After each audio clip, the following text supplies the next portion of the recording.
When I set out on this YouTube journey, I didn't intend to get the traction that I did, or am getting currently.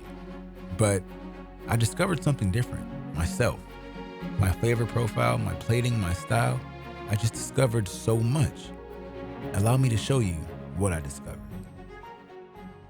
So, quick tip, I am using beef instead of pork. Yes, that is true. What I'm doing now is cutting some limes, and this method I'm doing is cleansing the meat of all the impurities that it has, toxins, leftover blood, whatever. I'm rinsing that off.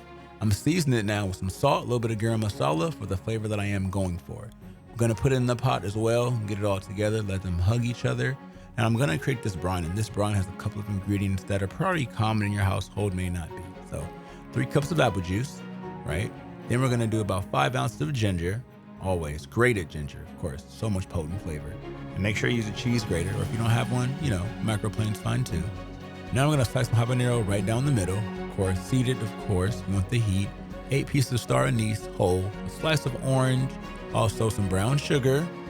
Yes, get out of there, there we go. Some brown sugar, and of course about 6 cups of water. You wanna make sure you cover it and bring it to a boil. Once it's to a boil, cut it off and put it on a low simmer for at least 2.5 hours. Okay, now while we're waiting on our ribs, we're gonna prep everything out for the barbecue sauce and the cucumber salad. Now, what a little trick is, you can spray oil into any other surface you want to make sure anything comes out easily, whether it's ketchup, honey, whatever.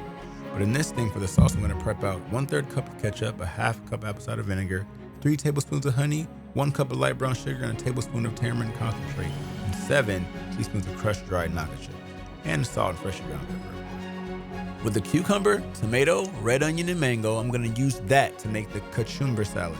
Now, cucumber or kachumber is a salad dish in Indian cuisine. Now, this fennel is a little bit bitter, so I'm gonna take the bitterness out by sauteing it with some salt, nor, turmeric, dry fenugreek leaves, and a little bit of garam masala, just till I get a nice color. Now, 2 hours have passed and the ribs are done. Now, yes, I know they do look a little bit dead and tender, but we're gonna give them life once we fry them in the sunflower oil.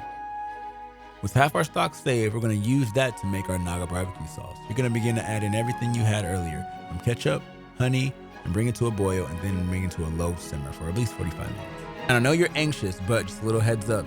With the barbecue sauce, the longer it cooks, the thicker it gets and the more flavor it has. As well as with these ribs, make sure you dab them off dry because you do not want to get popped from this hot oil.